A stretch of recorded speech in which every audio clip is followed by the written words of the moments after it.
Blood trickled down Naomi Jenkins' chin as security dragged her from the first-class cabin. "This isn't over," she whispered, clutching her phone. 24 hours later, Summit Airlines stock plummeted $500 million. The CEO's phone rang. On the screen, Naomi Jenkins, civil rights attorney. Before we dive into this shocking story of discrimination and corporate accountability, where are you watching from today? Let me know in the comments. Hit that like button if you believe justice should prevail when corporations cross the line, and subscribe to follow more stories where ordinary people take extraordinary stands against discrimination. Now let's see how a simple first-class ticket turned into a $500 million lesson. Naomi Jenkins straightened her charcoal gray suit jacket as she walked through the gleaming terminal of O'Hare International Airport. At 42, she carried herself with the confidence of someone who had earned her place in the world.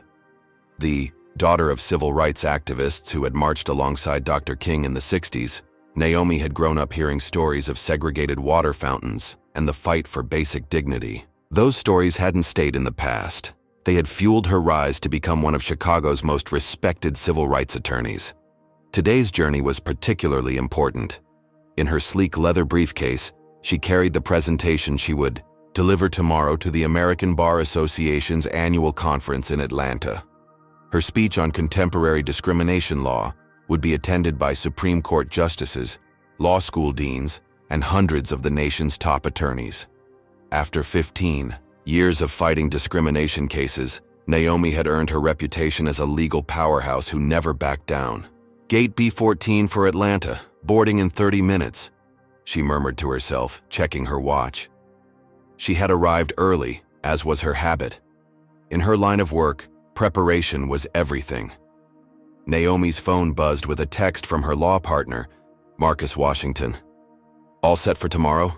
The reservation at Marcel's is confirmed for after your speech. The managing partners from Jenner and Block want to discuss that class action." She smiled. The case Marcus referenced could be their biggest yet. A nationwide employment discrimination suit that could set precedents for decades. But first, this speech had to go perfectly. Naomi typed back, "Presentation ready, boarding soon, see you in Atlanta." She tucked her phone away and approached the check-in counter. The Summit Airlines attendant barely looked up as she slid her ID and frequent flyer card across the counter. "I'm checking in for the Atlanta flight, first class, seat 2A. The attendant's eyes flicked up, a momentary flash of surprise crossing her face before she regained her professional demeanor. "Yes, Ms. Jenkins. You've accumulated 120,000 miles this year. Would you like to use some for an upgrade?" she asked automatically. "I've already booked first class using miles," Naomi replied calmly. She was used to this, the assumption that she belonged in economy, despite her professional attire and premier status card. It happened almost every time she flew. "Oh, I see that now," the attendant said, her tone shifting slightly. "My apologies. You're all set for first class, seat 2A. Naomi nodded, taking her boarding pass. These small interactions, these microaggressions, were familiar companions in her journey through predominantly white professional spaces. As one of only 3 black female partners at her prestigious law firm, she had learned to navigate them with grace while never surrendering her dignity. She made her way through security with practiced efficiency. The TSA agent examined her ID a beat longer than necessary, looking between her face and the photo twice. Naomi maintained eye contact, her expression neutral. Another day, another reminder that her presence in certain spaces still registered as unexpected. At the gate, she reviewed her presentation notes one final time. Her argument centered on the evolution of discrimination in the 21st century, how it had become more subtle, but no less damaging. The irony wasn't lost on her that she experienced examples of her own thesis nearly every day. When first-class boarding was announced, Naomi gathered her things and moved toward the gate. The flight attendant scanning boarding passes smiled warmly at the white businessman ahead of her, chatting about the weather in Atlanta. When Naomi stepped forward, the same attendant's smile stiffened slightly. "Boarding pass, please," she said, her tone shifting to something more formal. Naomi handed it over, noting the quick double take as the attendant verified the first-class designation. It was a familiar reaction. Surprise followed by a recalibration of expectations. "Thank you, Ms. Jenkins," the attendant said, returning, her professional smile. "Enjoy your flight." Naomi walked down the jet bridge, mentally shifting gears to prepare for her presentation. She had long ago learned that dwelling on these small incidents only drained energy she needed elsewhere. Still, she cataloged them automatically, data points in the ongoing study of American race relations that informed both her personal navigation and professional advocacy. The first-class cabin gleamed with polished surfaces and wide cream-colored leather seats. Naomi found 2A by the window and settled in, arranging her workspace efficiently. She placed her briefcase under the seat in front of her, keeping her presentation materials and laptop easily accessible. She would use the flight time to make final refinements to her speech. Other first-class passengers boarded, predominantly white men in business attire, who took their seats with the entitled ease of people accustomed to occupying premium spaces. A few glanced at Naomi with subtle surprise before looking away. She had grown adept at reading these looks, the momentary recalculation happening behind their eyes. Flight attendant Melissa Parker moved through the cabin, offering pre-flight drinks to passengers. "Sparkling water? Orange juice? Champagne?" she asked a balding executive across the aisle, her blonde ponytail swinging as she leaned down attentively. Naomi waited for her turn, reviewing email on her phone. When Melissa approached the white man in 2B but continued to ignore Naomi, she looked up expectantly. "Excuse me," Naomi said politely. "Could I have some water, please?" Melissa glanced at her with a tight smile. "We'll begin economy service after takeoff." "I'm in first class," Naomi responded evenly, gesturing to her seat. "Seat 2A. "Oh," Melissa said, her expression unchanged. "I'll be right back." She moved away without taking Naomi's drink order, continuing to serve other first-class passengers. Naomi took a deep breath, deciding it wasn't worth pursuing. She had bigger concerns than a pre-flight beverage.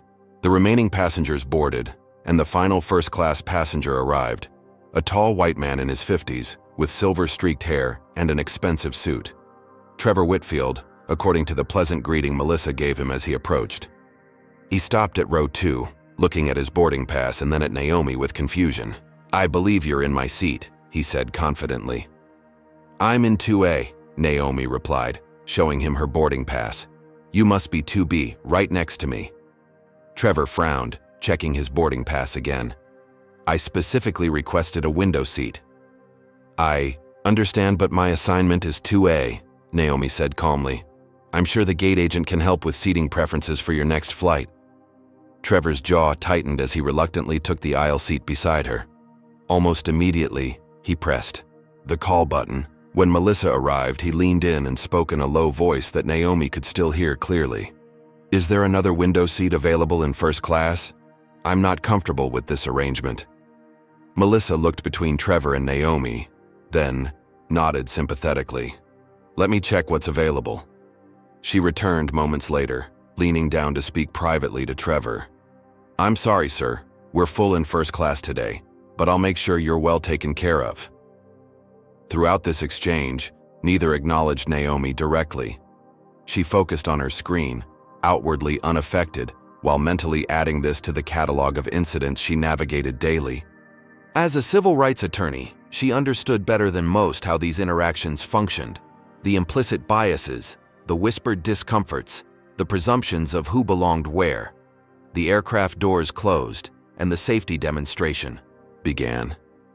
Naomi noticed that she still hadn't received the water she'd requested, while Trevor was already sipping a scotch that Melissa had delivered with a warm smile. Rather than create an issue, Naomi decided to simply ask again after takeoff. Her presentation was what mattered today. Little did she know that this routine flight would become anything but routine, and that by this time tomorrow, her name would be known nationwide, and Summit Airlines would be facing the biggest crisis in its corporate history. As the plane reached cruising altitude, Naomi opened her laptop to review her presentation slides one final time. The cabin lights dimmed slightly, creating the professional atmosphere typical of first-class morning flights. Quiet conversation, the soft tapping of keyboards, and the occasional clink of ice in crystal glasses. Flight attendant Melissa Parker moved efficiently through the cabin, refreshing drinks and taking breakfast orders from first-class passengers.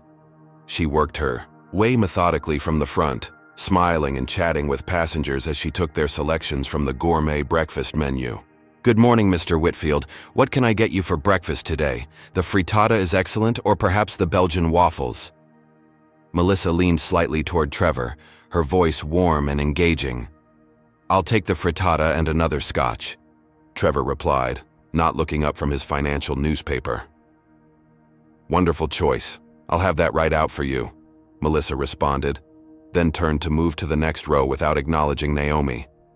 "Excuse me," Naomi said, her tone professional but firm. "I haven't been offered breakfast yet." Melissa turned back, her smile tightening almost imperceptibly. "The economy meal service will begin shortly."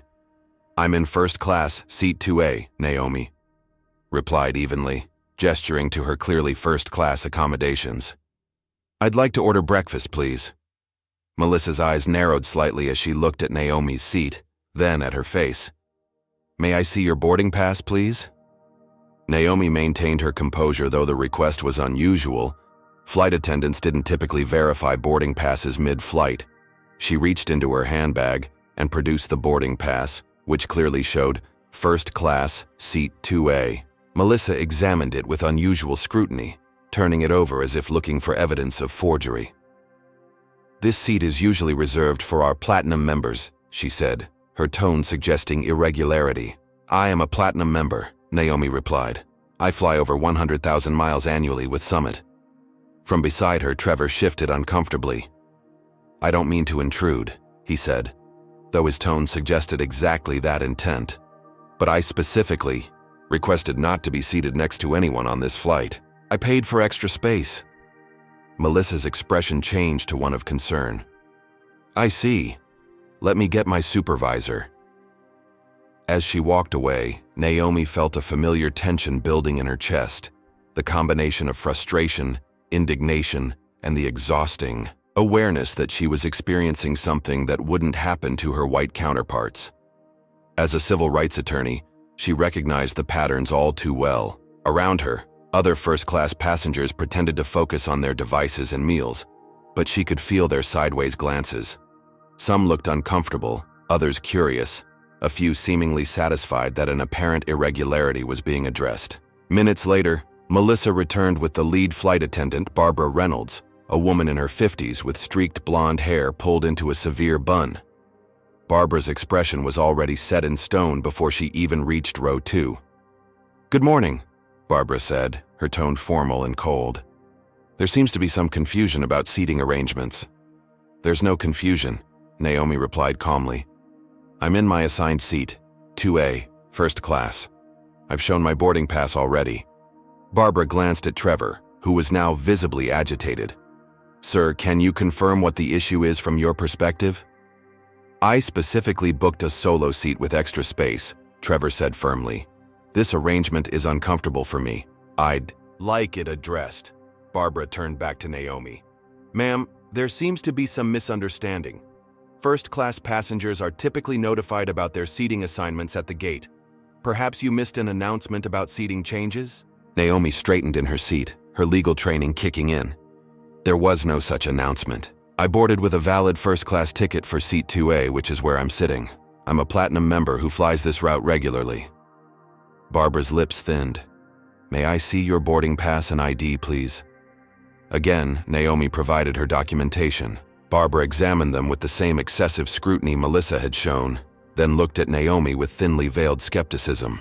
"These seem to be in order, but there's clearly been a booking error.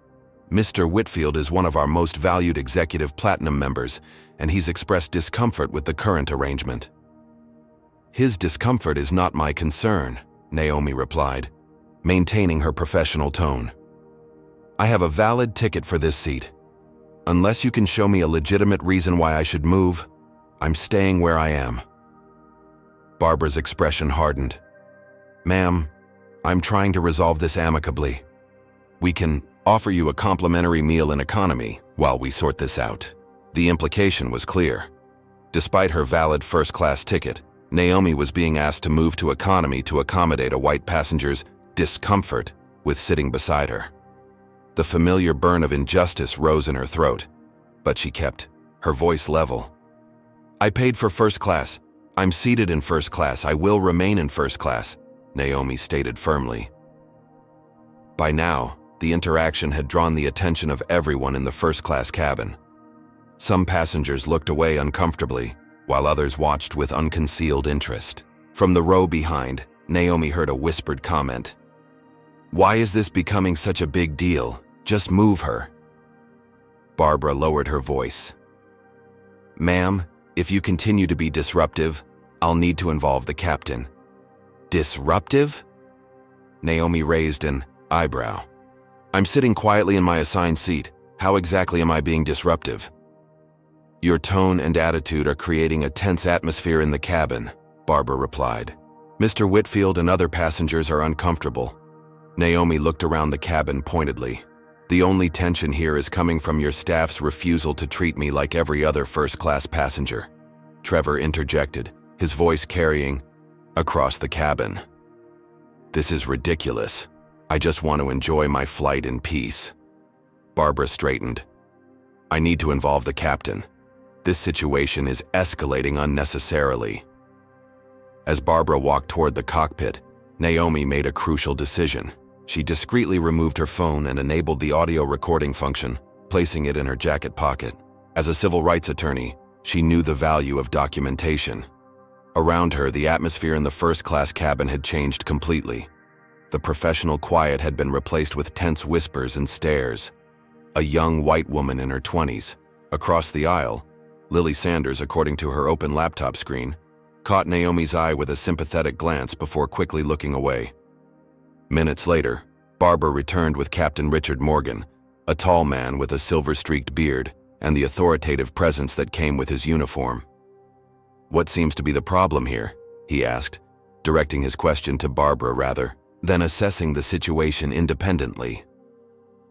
"This passenger is causing a disturbance," Barbara explained, gesturing to Naomi. "She's refusing to cooperate with crew instructions and making other passengers uncomfortable." "That's absolutely false," Naomi interjected calmly. "I'm sitting in my assigned first-class seat, which I paid for. I've been denied service that other passengers received, and now I'm being falsely accused of being disruptive." Captain Morgan barely glanced at Naomi before turning back to Barbara. "Have you verified her boarding pass?" "Yes, but there seems to be a booking irregularity," Barbara replied. "Mr. Whitfield is uncomfortable with the seating arrangement." The captain turned to Trevor. "Sir, can you explain the issue from your perspective?" Trevor straightened in his seat. "I booked a window seat with extra space. I'm in an important meeting immediately after landing and need to prepare without distraction. This current arrangement isn't what I paid for."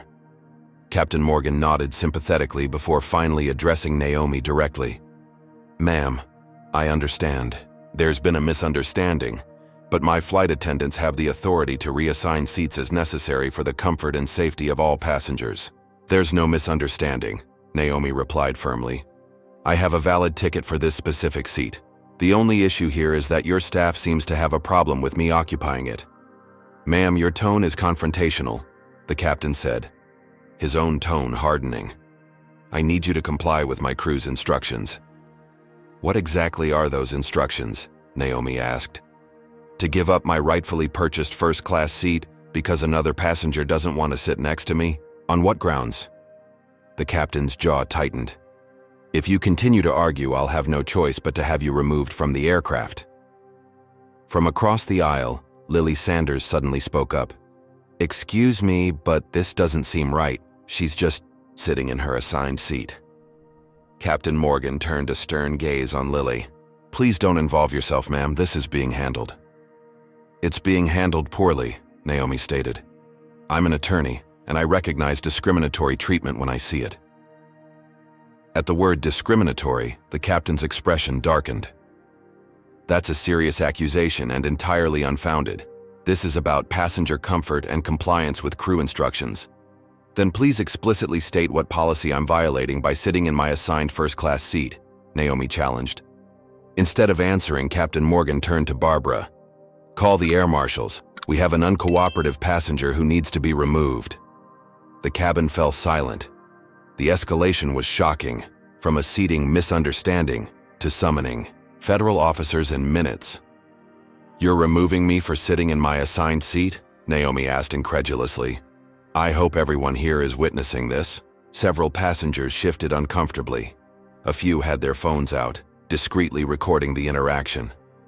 Lily looked distressed but had fallen silent after the captain's rebuke. Minutes later, 2 air marshals boarded the plane and approached. Row 2. One was a tall white man with a military-style haircut, the other a shorter Hispanic man with a stern expression. "Ma'am, we need you to gather your belongings and come with us," the taller marshal stated. "On what grounds?" Naomi asked, her voice steady despite her racing heart. "Failure to comply with crew instructions. Please come with us now." "I'm in my assigned seat with a valid ticket," Naomi replied. "I've broken no laws or regulations. This removal is unlawful."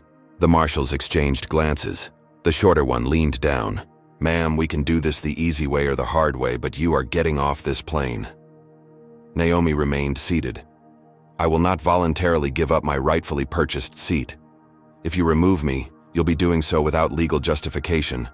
The taller marshal reached for her arm. "Please stand up, ma'am." "Do not touch me," Naomi stated firmly. "I do not consent to being removed from my lawful seat." The marshal grabbed her arm anyway, attempting to pull her to her feet.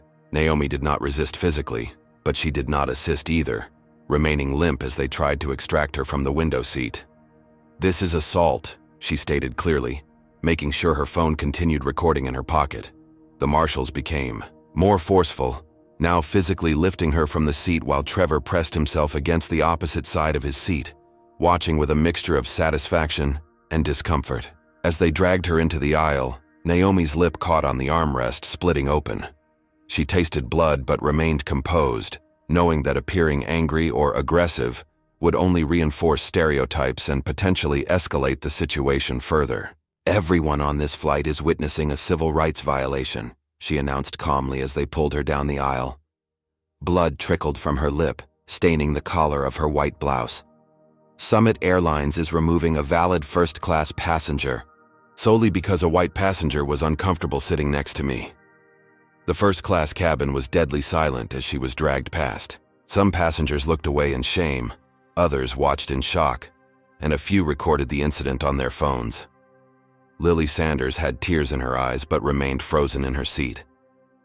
As they reached the door of the aircraft, Naomi turned her head, making eye contact with as many witnesses as possible. Blood running down her chin, she spoke clearly. "This isn't over."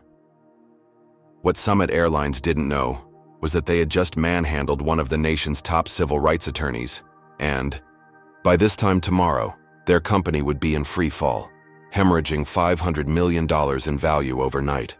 The fluorescent lights of the airport security office cast harsh shadows across Naomi Jenkins' face as she sat rigidly in a cold metal chair. Her split lip had stopped bleeding but throbbed painfully, a physical reminder of the injustice she'd just experienced. 2 TSA officers stood by the door while an airport police officer sat across from her, his expression a mixture of boredom and suspicion. "So you were removed from the aircraft for being disruptive," Officer Reynolds stated, reading from the report submitted by the Summit Airlines crew. "That is categorically false," Naomi replied, her voice steady despite the tumult of emotions beneath her composed exterior. "I was seated in my assigned first-class seat with a valid ticket when I was denied service, harassed, and ultimately physically removed without cause." The officer's eyebrow raised slightly. "According to the captain's statement, you refused to comply with crew instructions and created a hostile environment." "I refused to give up my rightfully purchased seat because another passenger felt uncomfortable sitting next to me," Naomi corrected. "No legitimate crew instruction was given. I was simply told to move from first class despite having a valid ticket." Have you ever wondered what you would do if faced with blatant discrimination in a public setting? Would you stand your ground like Naomi, knowing the potential consequences? Comment number 1 if you believe she was right to refuse moving from her assigned seat, or number 2 if you think she should have complied to avoid escalation.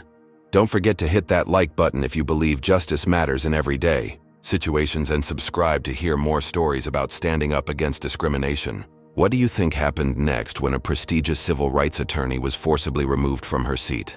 Let's find out. Officer Reynolds tapped his pen against his notepad.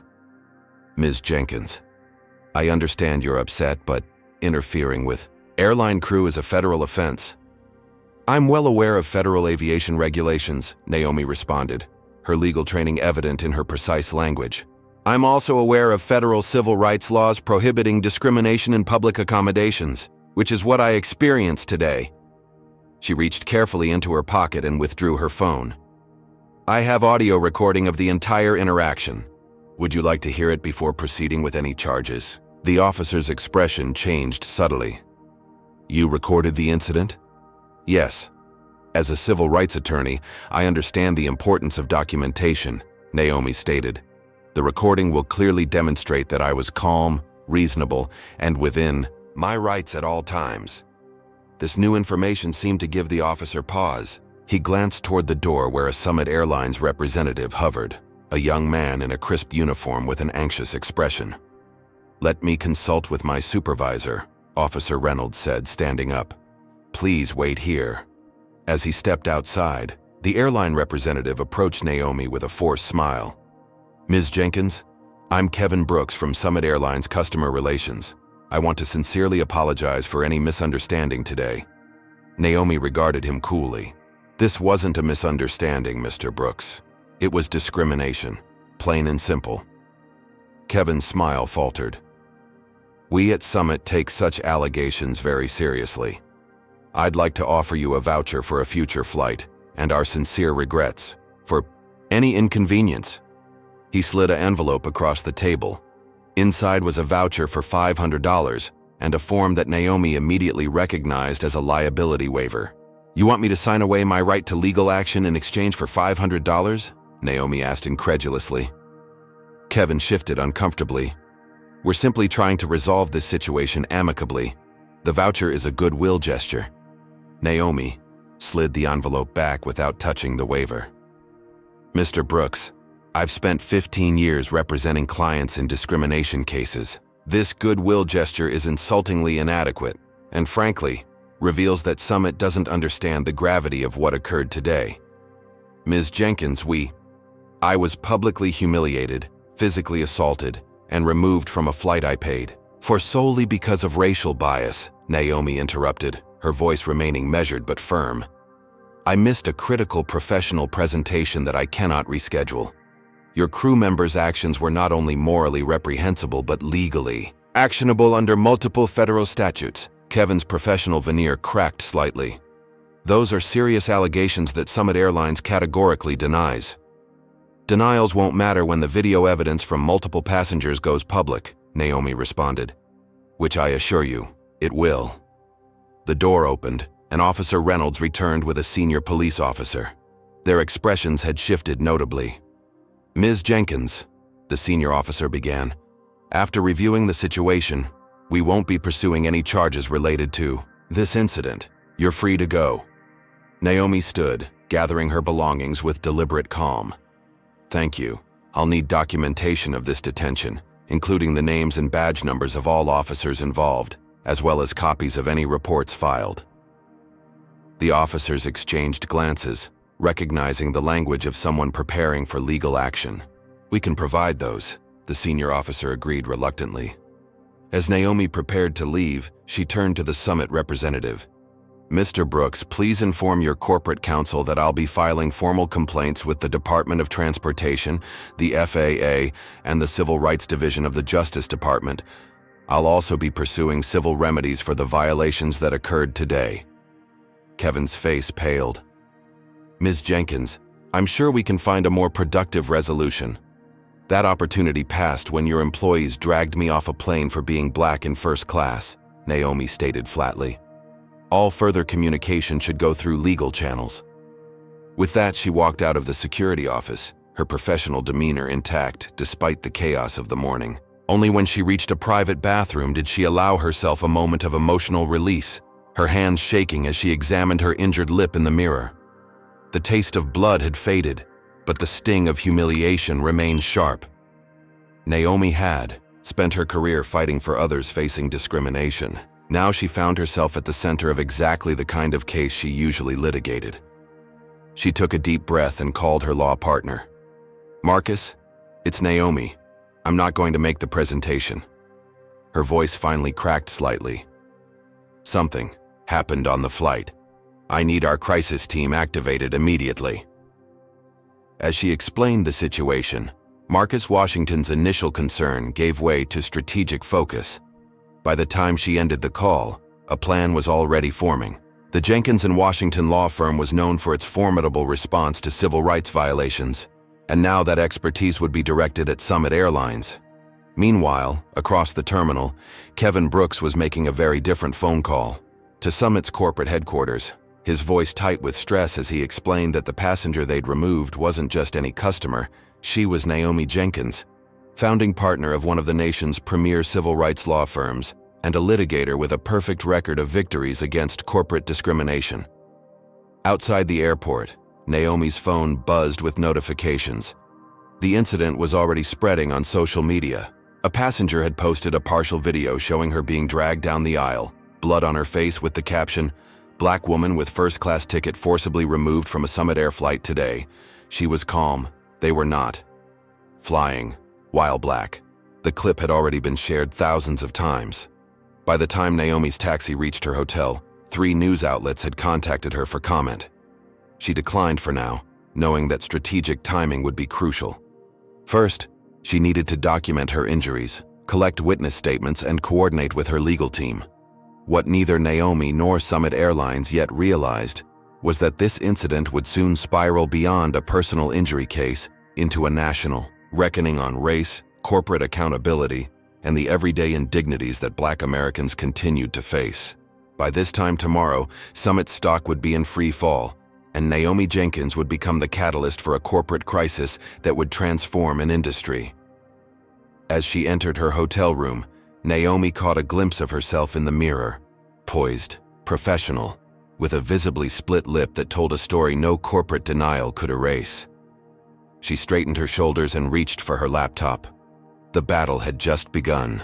The elegant conference room of the Jenkins and Washington law firm hummed with focused energy as Naomi sat at the head of the mahogany table, surrounded by her crisis response team. The wall-mounted screens displayed social media metrics, news, headlines, and a growing collection of video clips from the flight. "The initial footage has reached 2 million views in 3 hours, reported Jasmine Chen, their digital strategist. Her fingers flew across her keyboard as graphs on the screen, updated in real time. "It's being picked up by major news outlets now. CNN, MSNBC, and Fox have all run segments in the past hour." Naomi nodded, wincing slightly as the movement pulled at her swollen lip. A professional photographer had already documented her injuries. The split lip, bruising on her arms where the air marshals had gripped her. The bloodstain on her white blouse preserved as evidence. Marcus Washington, her law partner for 15 years, paced behind her, his tall frame tense with controlled anger. "Summit issued their first statement 20 minutes ago," he said, gesturing to another screen. The corporate statement appeared. "Summit Airlines is aware of a situation involving a passenger on Flight 537 to Atlanta this morning. Safety is our top priority, and our crew members are trained to ensure all passengers comply with crew instructions for everyone's well-being. We are investigating the circumstances and have no further comment at this time." "Generic corporate nonsense," Marcus muttered. "No acknowledgement of what actually happened." "They're hoping it blows over," Naomi replied, her voice steady despite the throbbing pain in her lip. "But we won't let it." The door opened and Terrence Jackson, their investigative specialist, entered with a tablet. "We've identified and contacted 12 passengers from the flight who witnessed the incident. 7 have already provided preliminary statements confirming your account, including Lily Sanders, the young woman who tried to speak up for you." "Any pushback from the airline toward the witnesses?" Naomi asked. "Summit's legal team has been calling passengers, asking them to sign NDAs before giving statements," Terrence confirmed. "We're advising witnesses not to sign anything." Naomi turned to Rebecca Goldstein, their media relations expert. What's the public sentiment so far? Rebecca scrolled through her analysis. Overwhelmingly supportive of you. The hashtag, #Justice for Naomi, is trending nationally. Summit's social media accounts are being flooded with criticism. Their customer service lines are jammed with people canceling reservations. And most importantly, Marcus added, leaning over a financial report, their stock dropped 7% in the last hour of trading. Investors are getting nervous about potential fallout. Naomi absorbed this information, her mind already mapping out strategy. As a veteran civil rights attorney, she'd orchestrated many campaigns against corporate discrimination, but never as the client herself. The dual role required perfect balance, being both the wronged party and the strategic legal mind guiding the response. Summit will try 3 approaches, she predicted, addressing the room. First, they'll attempt to frame this as a service, misunderstanding rather than discrimination. When that fails, they'll look for ways to discredit me personally. When that fails, they'll offer a significant private settlement with an NDA to make this disappear. And our response? Marcus asked, though he already knew the answer. We reject all 3, Naomi stated firmly. This isn't about me or money. It's about accountability and systemic change. Her phone buzzed with an incoming call from a blocked number. Naomi glanced at it, and then at Marcus, who nodded. She put the call on speaker. Naomi Jenkins speaking. Ms. Jenkins, this is Michael Brennan, General Counsel for Summit Airlines. The voice was smooth, practiced in crisis management. I wanted to reach out personally regarding this morning's unfortunate incident. Mr. Brennan, Naomi acknowledged. Coolly. I presume you've reviewed the videos and audio recordings by now. A slight pause. We're still gathering information from all parties involved. I want to assure you that Summit takes these allegations very seriously. They're not allegations, Mr. Brennan. They're documented facts, Naomi corrected. I was, physically removed from your aircraft despite having a valid first-class ticket, solely because a white passenger expressed discomfort sitting next to me, and your crew facilitated this discrimination. That characterization is premature, Brennan responded, his tone remaining carefully measured. There were concerns about disruptive behavior that... The only disruption was caused by your crew's discriminatory treatment, Naomi interrupted. The audio and video evidence makes this clear, as do multiple witness statements we've already collected. Another pause. Ms. Jenkins, we'd like to resolve this matter amicably. Summit is prepared to offer compensation for your inconvenience and any misunderstanding that may have occurred. This wasn't a misunderstanding, Mr. Brennan. It was textbook racial discrimination in violation of federal law, Naomi stated. And as I'm sure you're aware, I've spent my career litigating exactly these types of cases. The tension threw. The phone was almost palpable. What are you seeking, Ms. Jenkins? Accountability and systemic change, she replied without hesitation, starting with the termination of the crew members involved, a complete overhaul of your diversity training protocols, and public acknowledgement of the discriminatory treatment I experienced. Those demands are excessive for what could easily be characterized as a customer service issue, Brennan countered, his professional veneer cracking slightly. Then we'll let the courts and the court of public opinion decide, Naomi responded calmly. I'll be holding a press conference tomorrow morning. I suggest you prepare your CEO for the questions that will follow. After ending the call, Naomi looked around at her team. They're still in denial. They think they can manage this like a typical PR problem. Their loss, Marcus replied with grim satisfaction. We've got something they don't know about yet. He nodded to Terrence, who tapped his tablet. A flight attendant from Summit reached out to us an hour ago. Tanya Williams. She's worked for Summit for 7 years and says this isn't an isolated incident. She has documentation of at least 24 similar cases in the past year alone. Black passengers with first-class tickets being questioned, harassed, or downgraded. The room fell silent as the implications sank in. What had begun as a single incident was expanding into evidence of a pattern of discrimination, the foundation for a potentially devastating class action lawsuit. Get her full statement, Naomi directed. Ensure she understands the potential repercussions of becoming a whistleblower, but also that we can provide legal protection. As the team dispersed to their tasks, Naomi remained at the table studying the growing social media response. The story was resonating far beyond a simple airline incident. It had touched a nerve in the national conversation about race, how spaces remained unofficially segregated, how the simple act of existing, while black in certain environments, still triggered scrutiny and suspicion. Her phone buzzed again with a text from her mother. "Saw the news. Your father and I are so proud of you for standing your ground. This is why we marched all those years ago. Love you." The message brought unexpected tears to Naomi's eyes. Her parents had faced fire hoses and police dogs during civil rights protests in the 1960s. 60 years later, their daughter was still fighting variations of the same battle, more subtle perhaps, but no less damaging. Marcus returned with fresh coffee, setting a cup beside her. "You okay?" Naomi showed him the text. "It's strange being on this side of the case. I keep thinking about all our clients over the years, how they felt in these moments."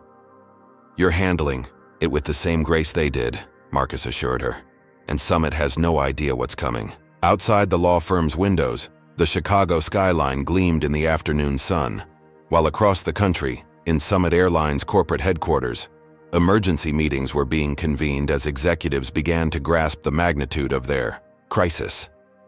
The initial videos had gone viral, their stock was falling, and customer service was reporting unprecedented cancellations. What had started as one crew's decision to remove a passenger was rapidly evolving into a corporate nightmare, with no easy resolution. By morning, Summit Airlines would face the full strategic force of one of the nation's premier civil rights law firms. And by the end of tomorrow's trading day, $500 million of company value would vanish as investors fled from the gathering storm. The battle lines were drawn, but only one side truly understood the war that was coming. The conference room at Jenkins & Washington law firm had transformed into a command center by early evening. 3 whiteboards were covered with strategic notes, timelines, and legal citations. Laptops and tablets illuminated determined faces as the expanded team worked with methodical precision. Naomi stood at the center of this controlled chaos, reviewing documents while speaking into a conference call. Despite her split lip and the emotional toll of the day, she projected absolute focus.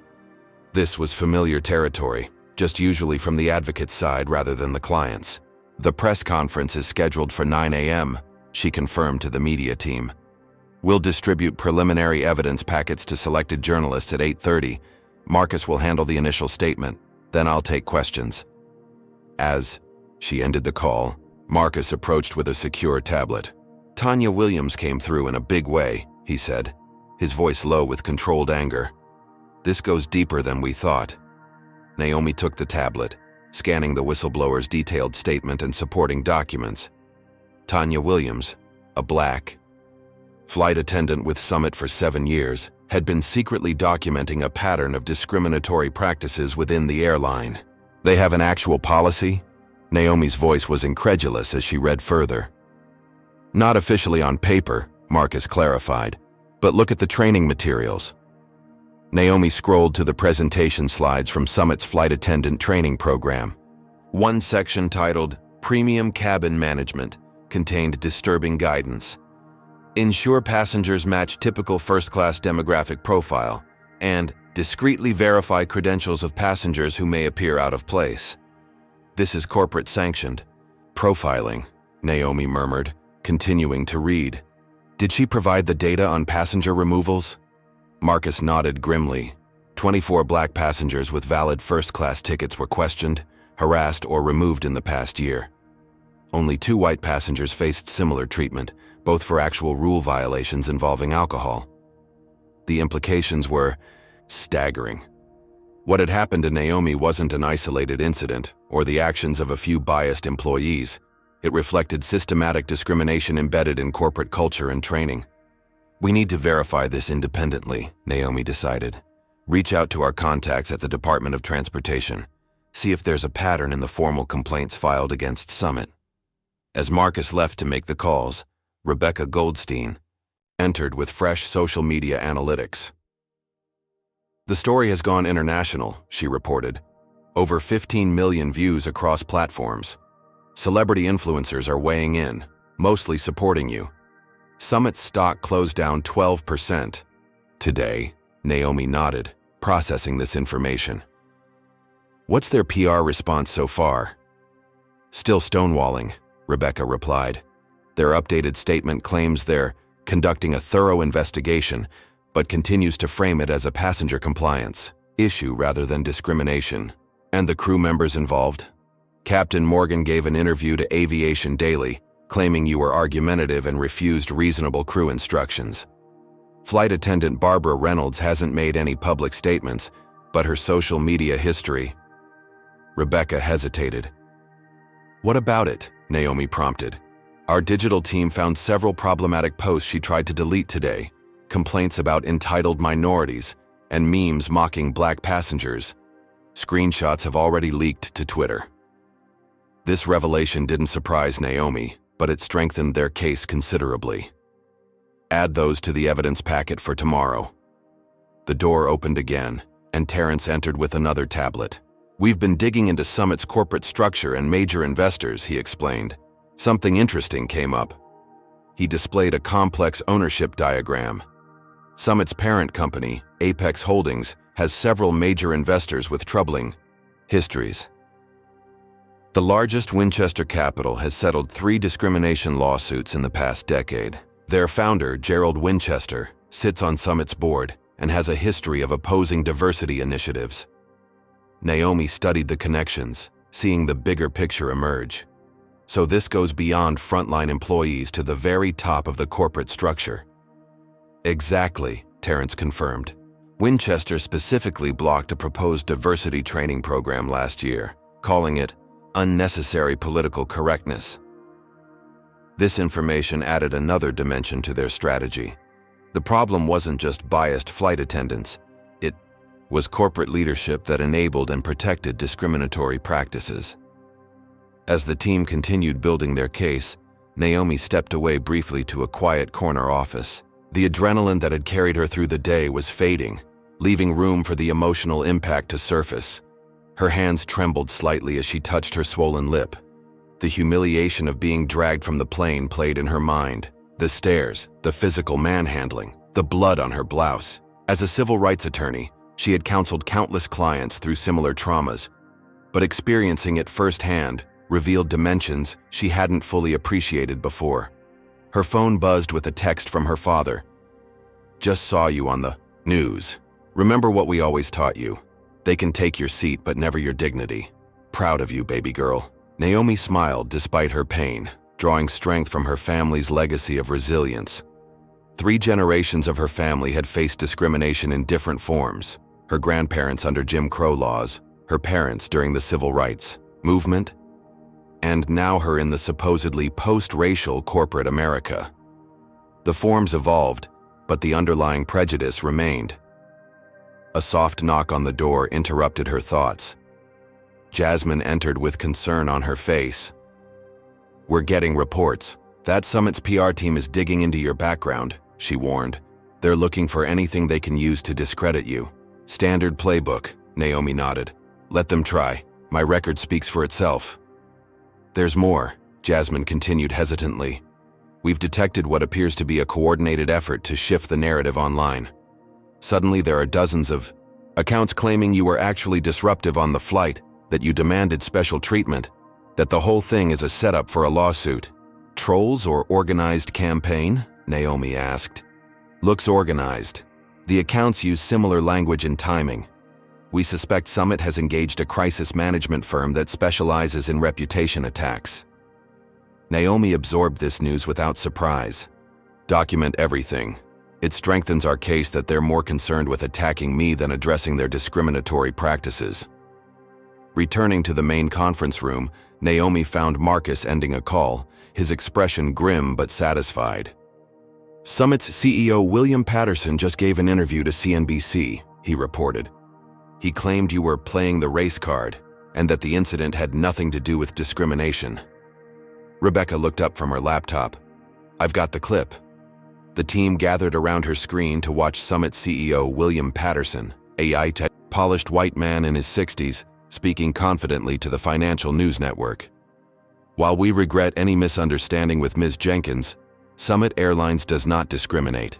This incident involved a passenger who became confrontational when asked to comply with crew instructions. Ms. Jenkins is a professional attorney who specializes in discrimination lawsuits, and we believe this confrontation was engineered to create exactly the social media storm we're now seeing. Summit treats all passengers with respect regardless of race, gender, or background. The room fell silent as the clip ended. Then Marcus smiled tightly.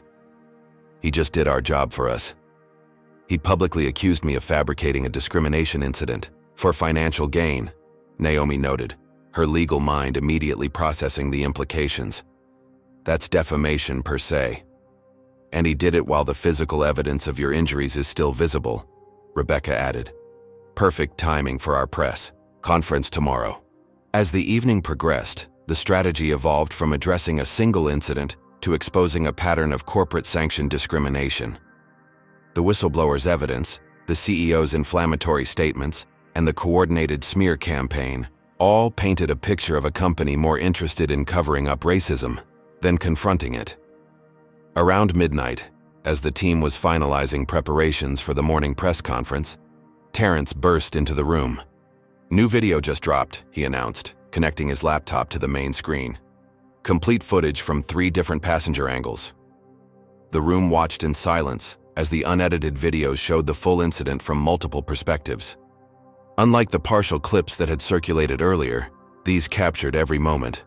From Naomi's calm assertions of her rights to the excessive force used to remove her, the blood dripping from her lip, and the stunned expressions of other passengers. Most damaging of all, the videos clearly showed Trevor Whitfield stating, "I don't feel comfortable sitting next to her kind," and Barbara Reynolds responding, "I understand completely, sir. We'll take care of it." The explicit racial nature of the incident, previously contested by Summit, was now undeniable. "Where did these come from?" Naomi asked, her voice quiet. "Anonymous uploads," Terrence explained. "But based on the angles, they appear to be from passengers in rows 1, 3, and across the aisle. They're spreading faster than the original clips." Marcus checked his phone as notifications poured in. CNN, MSNBC, and Fox are all running the new footage. Summit's PR team just canceled their scheduled morning shows. Naomi stood, addressing her team with renewed purpose. "Update the press packets with the new videos. We're no longer just addressing my incident. We're exposing a corporate culture that enables and protects systematic discrimination." As the team dispersed to incorporate the new evidence, Naomi gazed out the window at the Chicago skyline, illuminated against the night sky. Tomorrow would bring a very public battle against a powerful corporation, but tonight had revealed their most critical weakness. Summit Airlines cared more about protecting their image than addressing the why rot within their organization. By this time tomorrow, that misplaced priority would cost them $500 million in market value, as investors recognized what Summit's leadership failed to see. In the modern world, corporate accountability for discrimination wasn't optional. It was essential for survival. The morning sun streamed through the windows of the hotel conference room as cameras flashed and reporters jostled for position. Every major news network had sent correspondents, their satellite trucks lining the street outside. Social media, live streams were broadcasting to millions of viewers worldwide. Naomi Jenkins stood at the podium, her presence commanding despite the visible injury to her lip.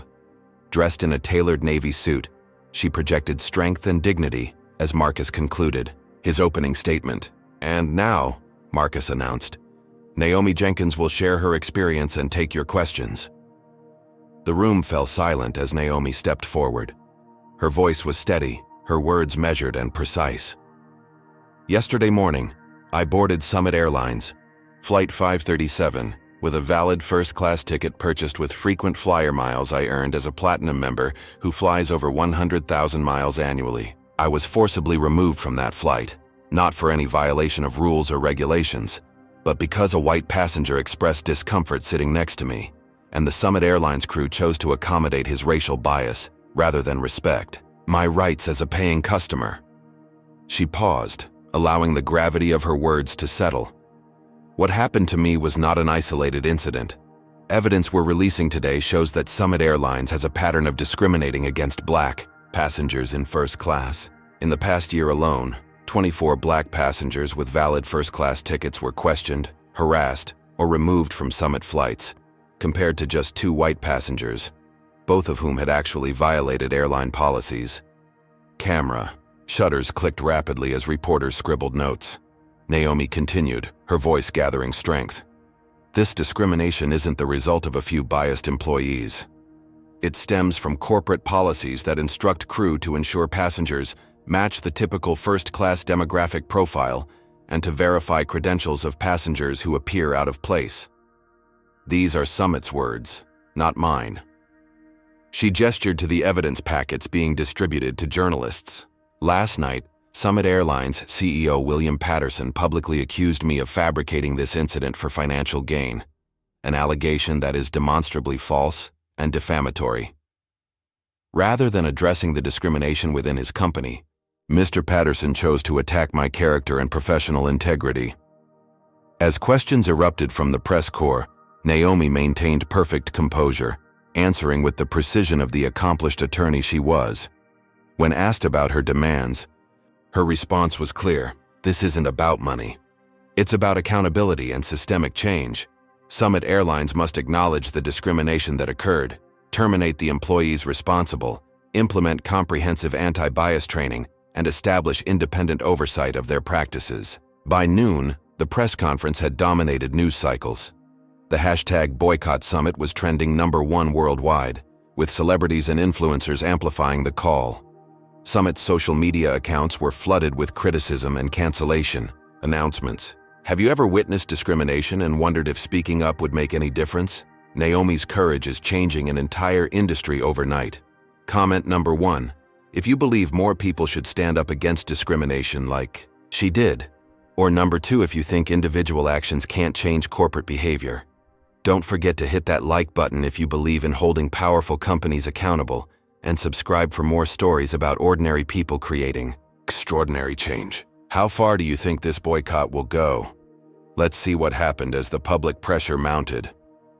In the corporate headquarters of Summit Airlines, panic was setting in. The executive conference room had been converted into a crisis command center, with marketing, legal, and PR teams working frantically to contain the expanding disaster. Our call centers are overwhelmed with cancellations, reported the customer service director. Wait times are over 2 hours, and many customers are simply disputing charges through their credit card companies instead of waiting.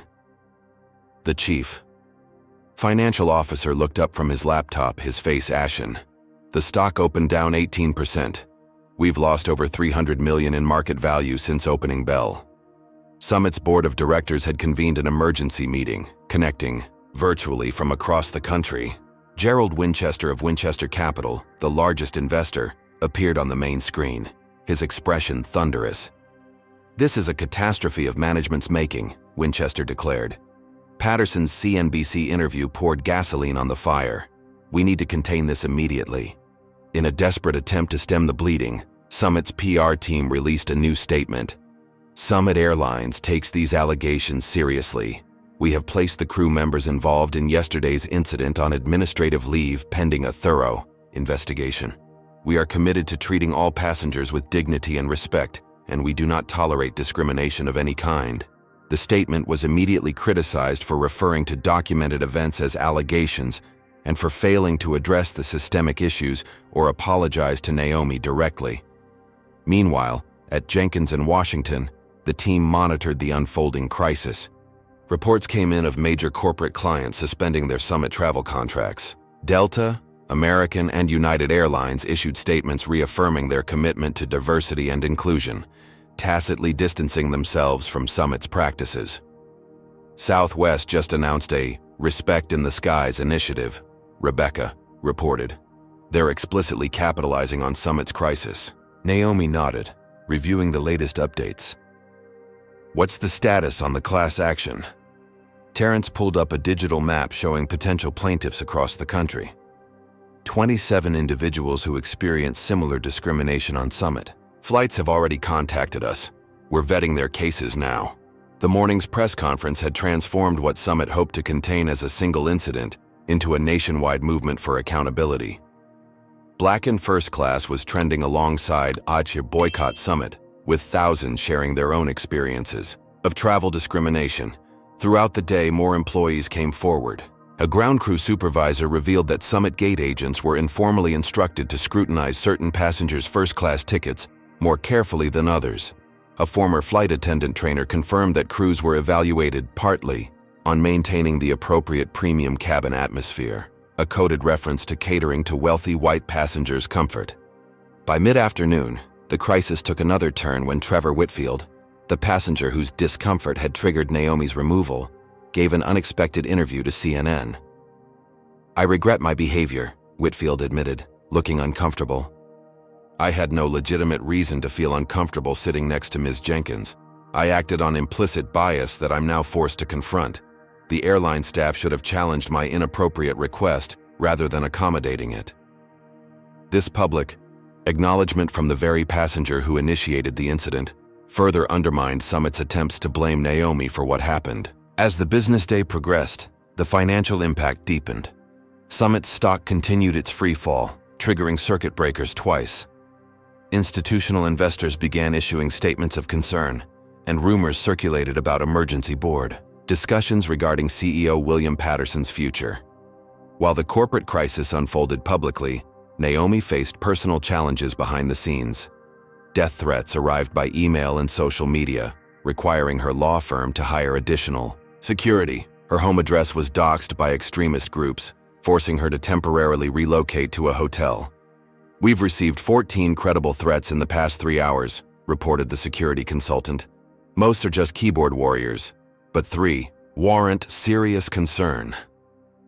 Naomi absorbed this news with outward calm, though the reality of becoming a target weighed heavily. Her position as a prominent black woman challenging a powerful corporation had made her a lightning rod for racial hatred. "Increase security at the office and ensure all team members have protection if needed," she directed. "We won't be intimidated."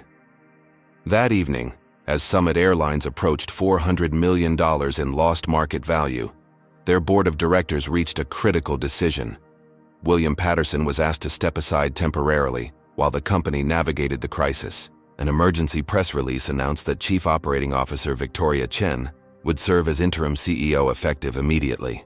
Victoria Chen, a 52-year-old Asian American woman with 20 years of airline industry experience, represented Summit's attempt to signal change.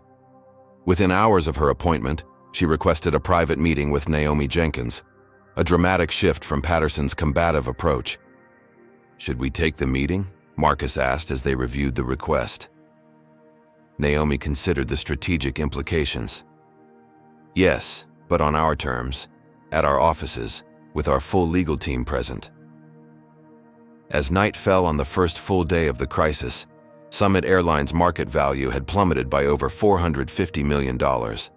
Cancellations continued to flood their system, and travel agencies reported customers specifically requesting any airline but Summit.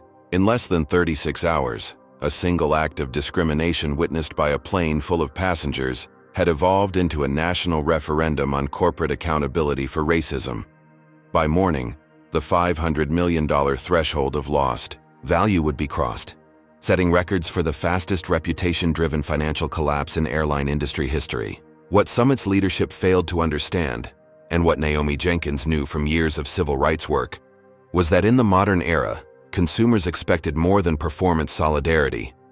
They demanded genuine accountability, and they wielded unprecedented power to enforce it through their voices, choices, and dollars.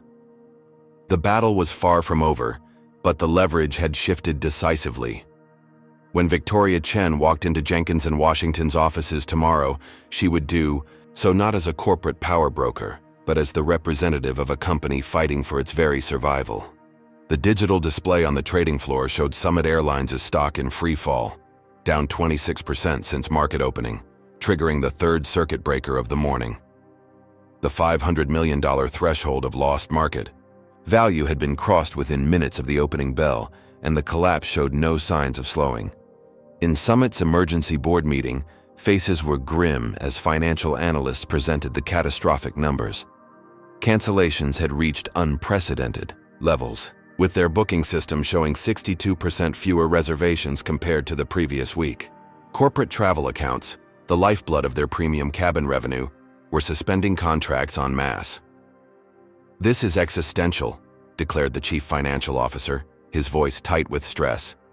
"At this burn rate, we're looking at potential bankruptcy proceedings within 90 days unless we stop the bleeding." Gerald Winchester, joining virtually from his Manhattan office, no longer bothered hiding his fury. Patterson's handling of this situation has destroyed $500 million in shareholder value in less than 48 hours. "This is the most catastrophic executive failure I've witnessed in 30 years of investing."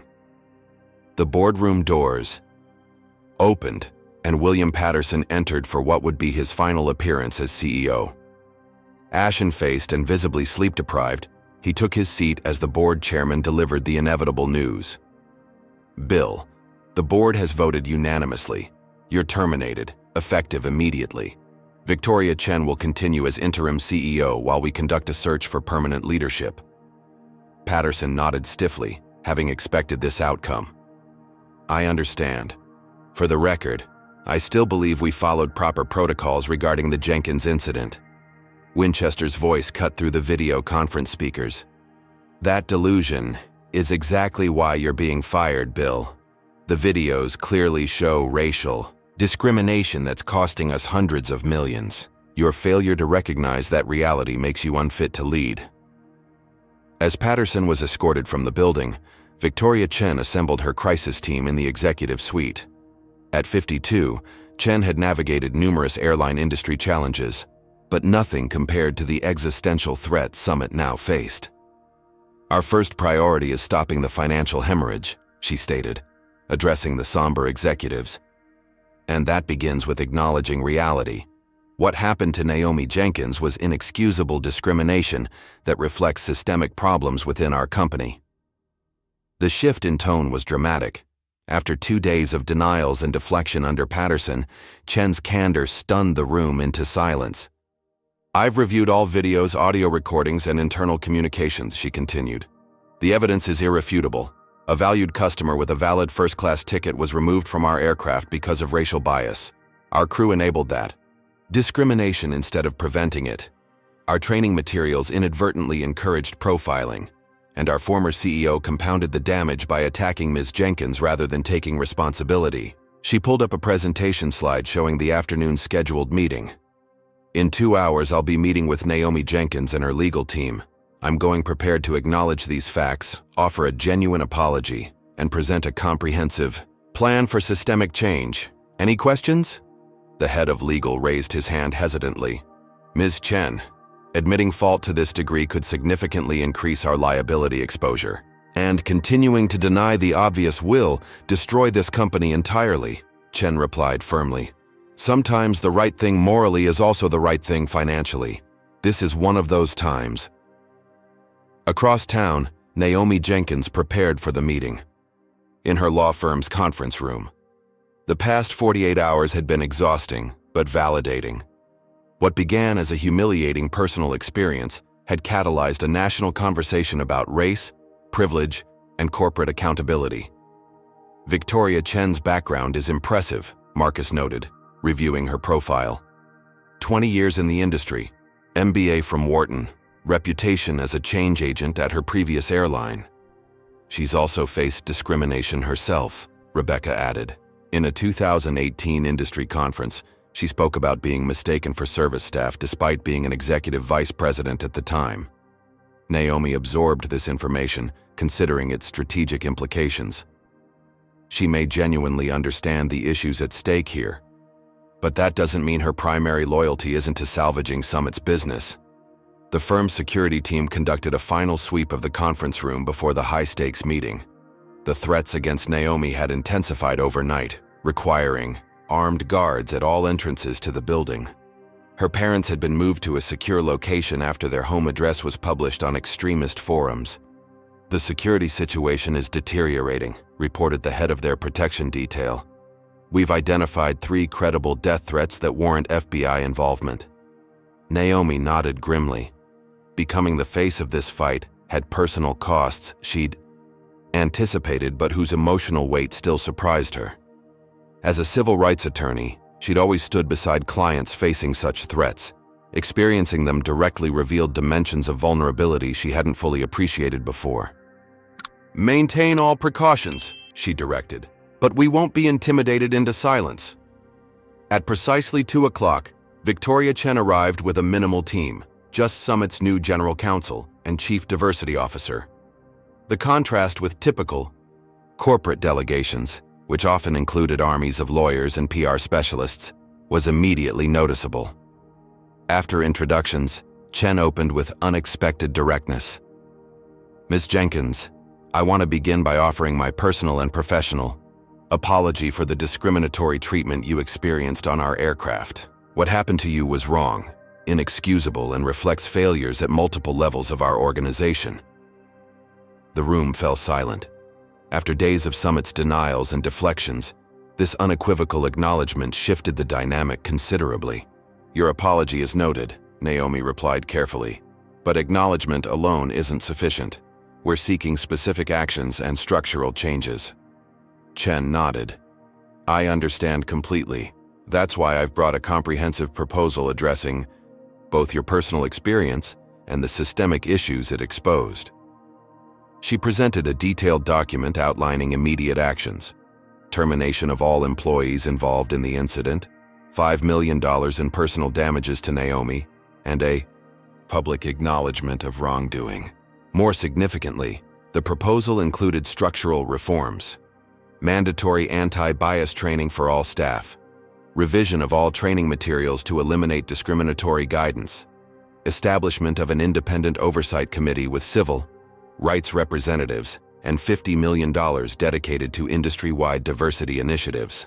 "This proposal demonstrates our commitment to meaningful change," Chen concluded. "We're prepared to implement these measures immediately, without requiring any confidentiality agreements or restrictions on your advocacy." Naomi and Marcus exchanged glances, both surprised by the proposal's scope. It addressed many of their demands without the usual corporate hedging and gag orders. "We'll need to review the details thoroughly," Naomi responded, "and there are additional concerns regarding pattern and practice discrimination that must be addressed." "Of course," Chen agreed. "I should also mention that this morning, our board authorized me to increase both the personal compensation and the structural reform funding if necessary to reach a comprehensive agreement. Summit is committed to making this right, not just for PR purposes, but because it's the correct path forward." As the meeting continued, a different kind of conversation was unfolding online. Summit's stock had stabilized slightly following news of Patterson's termination and Chen's appointment, but the company had already lost over $500 million in market value, a financial catastrophe triggered by a single act of discrimination and the subsequent mishandling of its aftermath. Financial analysts were publishing urgent updates. Summit Airlines, SUMT, facing existential crisis following discrimination incident, stock down 28% in 2 days, major institutional investors considering complete divestment, bankruptcy risk elevated unless immediate resolution achieved. The business press had shifted from covering a PR crisis to questioning Summit's very survival. CNBC's headline captured the sentiment: "Summit's 500 malheureuseurs nosedive. How one act of discrimination might bankrupt an airline." As the negotiations at Jenkins in Washington continued into the evening, Victoria Chen received an urgent message from Summit's board. Their largest institutional investor had given an ultimatum: demonstrate meaningful resolution within 24 hours, or they would divest their entire position, likely triggering a fatal collapse in stock price. Chen shared this development candidly with Naomi. "The financial pressure is extreme, but I want to be clear. Our commitment to addressing these issues properly isn't just about saving the company. It's about building the company we should have been all along." For the first time, Naomi detected genuine conviction beyond crisis management. "Ms. Chen, may I ask a personal question? Why did you accept this position at such a perilous moment?" Chen paused, considering her answer carefully. 20 years ago, I was removed from a first-class cabin despite having a valid ticket. The airline crew simply couldn't believe an Asian woman in casual clothes belonged there. No one recorded it. No one advocated for me. Nothing changed. She met Naomi's gaze directly. When I saw what happened to you, I recognized an opportunity to address something I've witnessed throughout my career. The airline industry has systematic problems with race and belonging. Someone needs to lead the change. It might as well be me. This unexpected moment of shared experience shifted the atmosphere in the room. The negotiation continued with renewed purpose, focusing on ensuring that any agreement would create lasting institutional change, rather than merely resolving the immediate crisis. By midnight, as Summit's international flights departed with unprecedented numbers of empty seats, the framework of an agreement had emerged, one that would address Naomi's personal injury while establishing mechanisms for systemic transformation. Within Summit and potentially across the airline industry, what had begun as a routine business trip had evolved into a watershed moment for corporate accountability. The $500 million in lost market value had finally captured what civil rights advocates had argued for decades. Discrimination wasn't just morally wrong. In the modern connected era, it was financially catastrophic. As the meeting concluded, Victoria Chen extended her hand to Naomi. "Thank you for forcing us to confront issues we should have addressed long ago. Sometimes institutions need a powerful shock to change course." Naomi accepted the handshake with measured optimism. The real test will be what Summit looks like a year from now, and whether other corporations learn from your experience. Outside, news crews remained camped at the building entrance, waiting for word of an agreement that might either save an airline or cement its demise. The next 24 hours would determine not just Summit's fate, but potentially set new standards for how corporations handled discrimination in an era where accountability could no longer be avoided. The law firm's conference room had been transformed into a negotiation headquarters as legal teams from both sides worked through the night. Whiteboards covered with terms and conditions lined the walls, while empty coffee cups and takeout containers testified to the marathon session underway. Naomi and Victoria sat at opposite ends of the mahogany table, both showing signs of exhaustion, but maintaining the intense focus that had propelled them to leadership positions in their respective fields. Between them, their legal teams methodically addressed each point of the evolving agreement. "The Independent Oversight Committee is non-negotiable," Naomi insisted, referencing the proposed body that would monitor Summit's compliance with anti-discrimination measures. "It must have real authority, including the power to audit practices and recommend personnel actions." Victoria nodded thoughtfully. "I agree in principle, but our board is concerned about ceding operational control to external parties. What if we structure it as a review board with guaranteed investigative access, but require a supermajority for binding recommendations?" This pattern of proposal and counter-proposal had continued for hours, gradually building a framework that balanced accountability with practical implementation. Unlike typical corporate negotiations that prioritize damage control and minimal concessions, this process felt genuinely transformative, addressing root causes rather than symptoms. "We've received preliminary board approval for the financial terms," Victoria reported after a private call. $50 million in personal damages and $200 million for the industry-wide diversity initiative. The numbers were unprecedented, far exceeding typical discrimination settlements. But as Summit's legal team had finally recognized, this case had already cost them $500 million in market value. The company's very survival depended on demonstrating meaningful change. "The financial terms are acceptable," Naomi acknowledged. "But money alone doesn't create cultural transformation. The structural changes are equally important." As dawn approached, they had reached agreement on most major points. Termination of all employees involved in the incident, complete overhaul of training materials, mandatory anti-bias education for all staff, and the establishment of the Independent Oversight Committee with diverse representation. Victoria Chen requested a brief private meeting with Naomi as their teams took a breakfast break. In a smaller conference room, away from the lawyers and staff, she spoke with unexpected candor. "I want you to understand something," Victoria began. "Some of our board members still don't fully grasp what's happening here. They're treating this as a PR crisis to manage rather than a fundamental ethical failure requiring transformation." Naomi's expression remained neutral. That doesn't surprise me. Corporate culture changes slowly, especially at the top. I'm fighting those attitudes internally, Victoria continued. But I need you to know that I personally experienced what you did, though without the physical injury or public exposure. 20 years ago, I was asked to move from first class because another passenger felt uncomfortable. When I refused, the flight attendant said, "People like you should be grateful we let you fly at all." Victoria's professional composure cracked slightly as she shared this memory. No one recorded it. No one advocated for me. I filed a complaint that disappeared into corporate bureaucracy. Nothing changed. Naomi studied the interim CEO with new understanding. "So this is personal for you too?" "Yes," Victoria admitted. "When I saw what happened to you, I recognized not just a crisis for Summit, but an opportunity to address problems I've witnessed throughout my career. The airline industry has systematic issues with race and belonging. Someone needs to lead real change."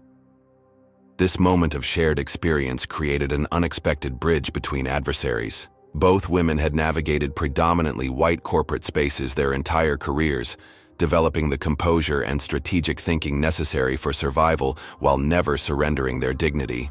"The agreement we're crafting isn't just about resolving your case," Victoria continued.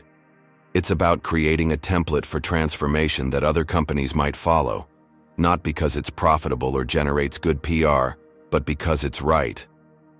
When they returned to the main negotiation, the dynamic had subtly shifted. The discussion moved beyond specific terms to the broader vision of what Summit Airlines could become, an industry leader in inclusive practices rather than a cautionary tale of discrimination's consequences.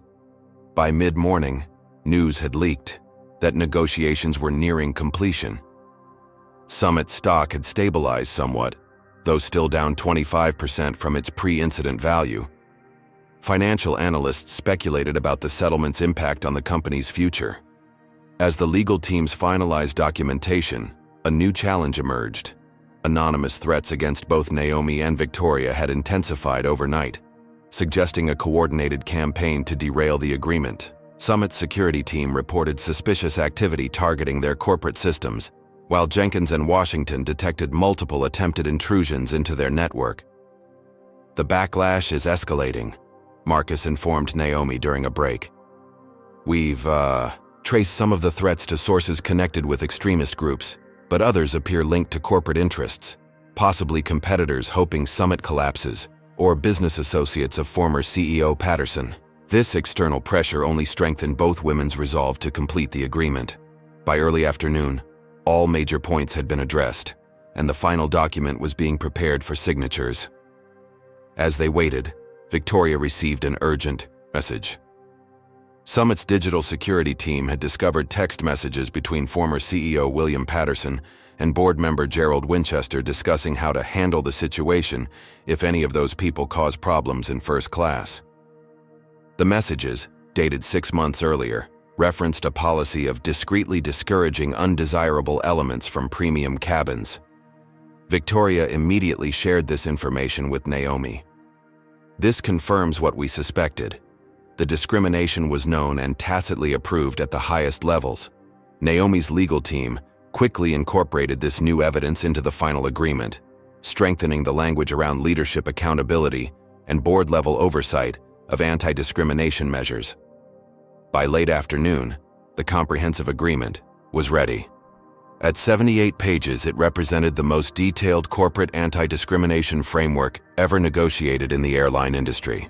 The financial terms, $50 million in personal damages to Naomi and $200 million for industry-wide initiatives, were accompanied by structural changes that would fundamentally transform Summit's culture and practices. As Naomi reviewed the final document, she reflected on the journey from her humiliating removal from Flight 537 to this moment of systemic change. The personal cost had been substantial: threats, media scrutiny, the emotional toll of becoming the face of yet another racial incident. But the potential impact extended far beyond her individual experience to address patterns of discrimination affecting countless travelers. Victoria Chen signed first, her signature representing Summit Airlines' commitment to transformation. When Naomi added her signature, the room fell momentarily silent, acknowledging the historic nature of the agreement. "We'll announce this jointly tomorrow morning," Victoria confirmed. "Complete transparency about what happened and what we're doing to ensure it never happens again." As the meeting concluded, Victoria added one final thought.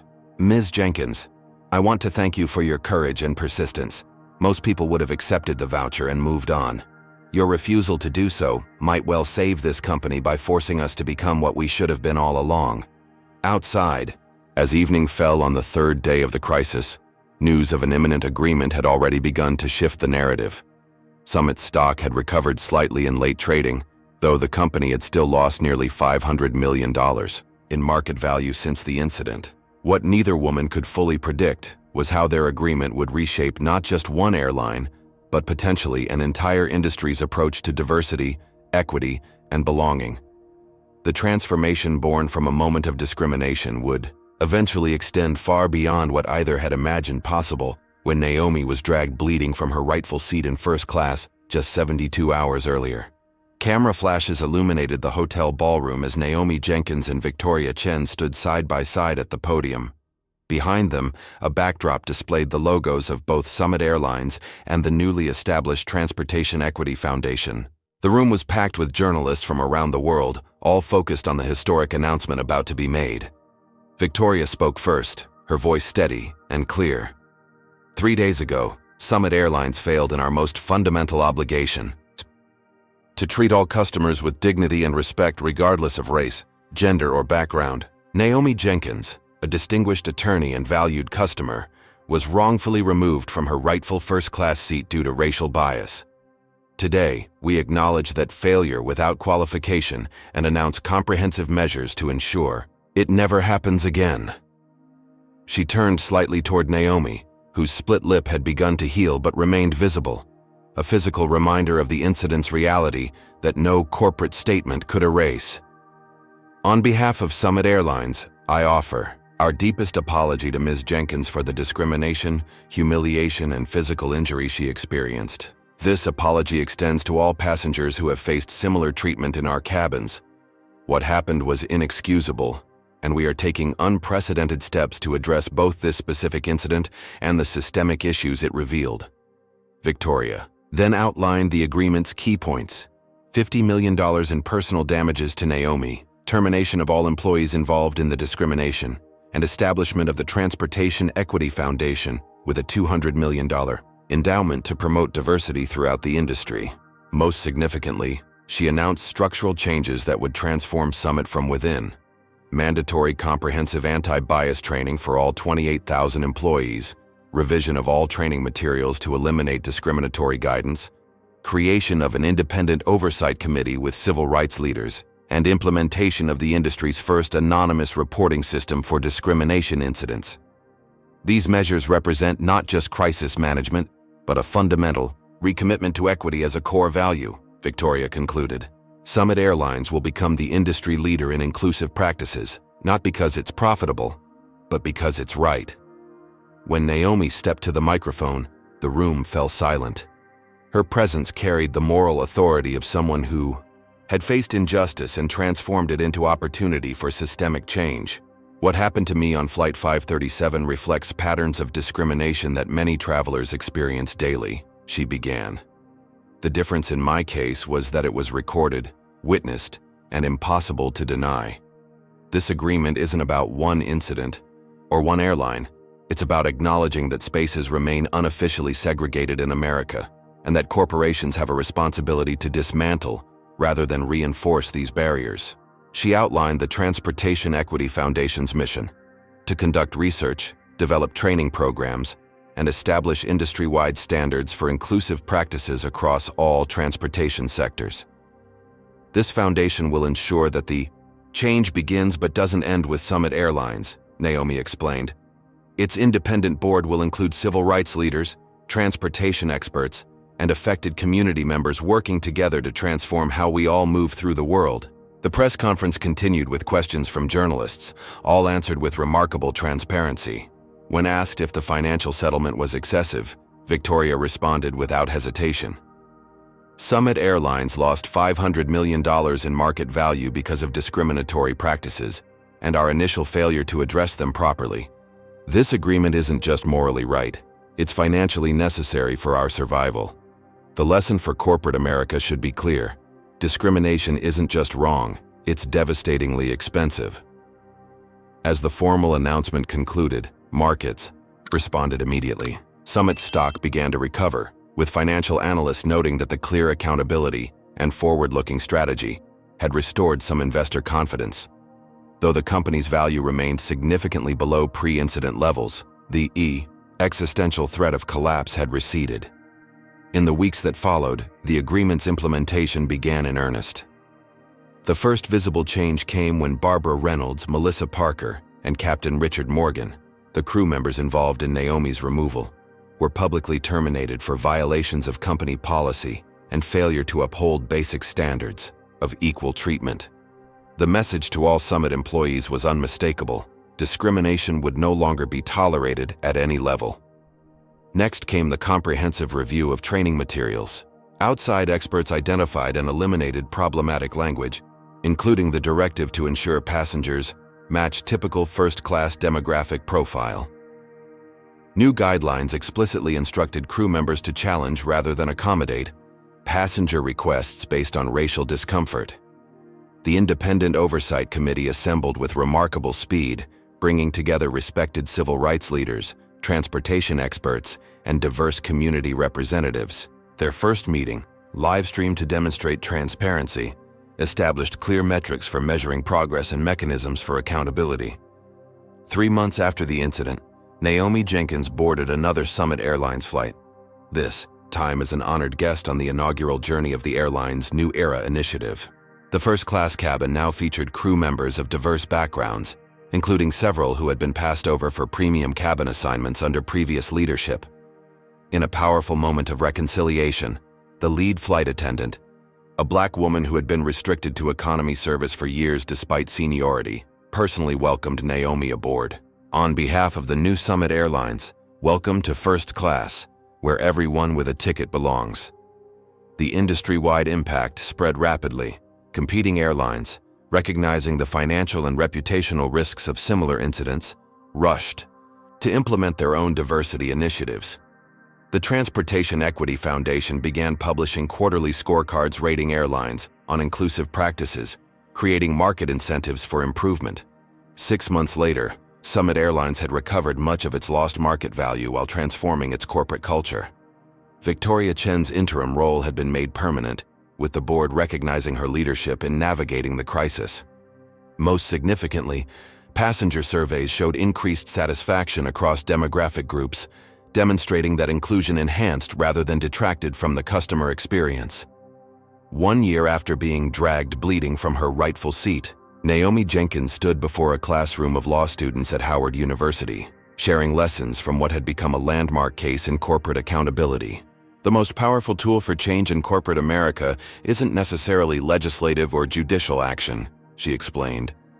It's the combination of irrefutable documentation, strategic advocacy, and market consequences.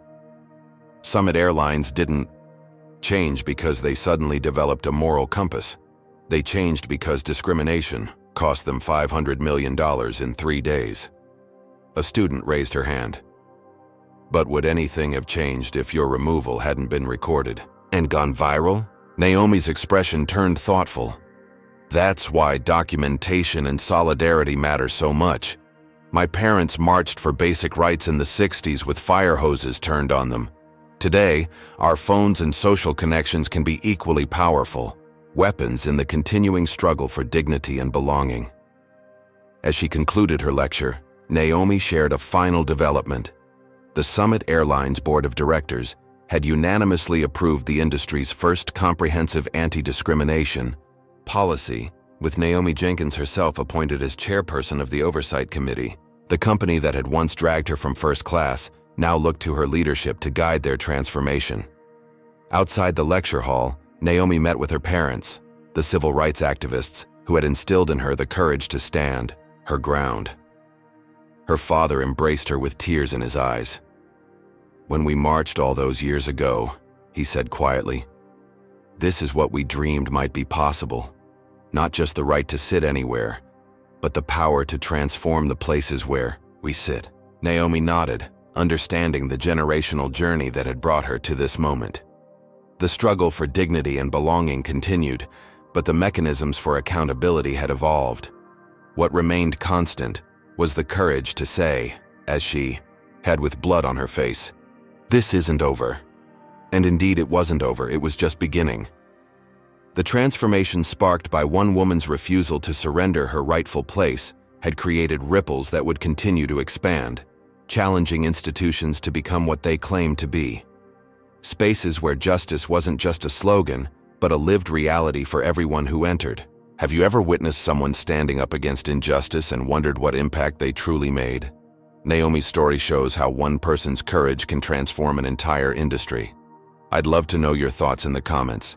Have you ever experienced or witnessed discrimination while traveling? Has this story changed how you might respond if you see something similar happen? Don't forget to like this video. If you believe in holding corporations accountable, subscribe for more powerful stories of everyday heroes creating extraordinary change, and share this with someone who needs to hear that standing up for what's right can truly make a difference.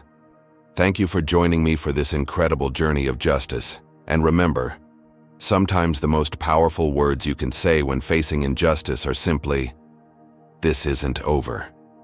Naomi Jenkins' experience reveals powerful truths about modern discrimination and accountability.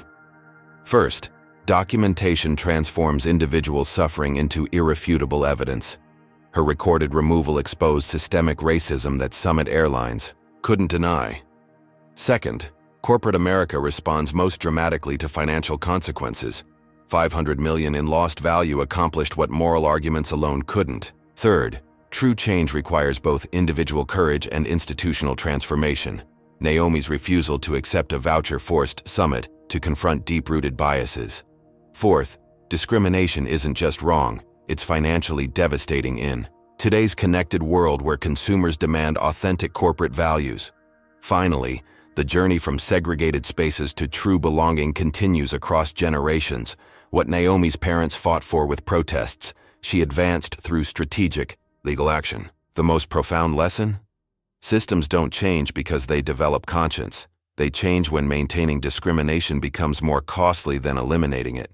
One person's dignity, defended with courage and strategy, can transform entire industries.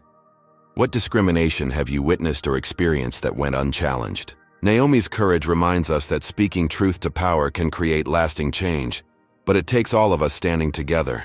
Comment below with a time you stood up against injustice or wish you had. Your story might inspire someone else to find their voice. Has this journey changed how you'll respond if you witness discrimination during your travels? Let me know by typing, "I'll speak up" in the comments. Don't forget to hit that like button. If you believe corporations should be held accountable for their actions, subscribe for more powerful stories of ordinary people creating extraordinary change, and share this with someone who needs to be reminded that fighting for dignity matters. Thank you for joining me on this incredible journey of justice, and remember, the most powerful words when facing discrimination might simply be, "This isn't over."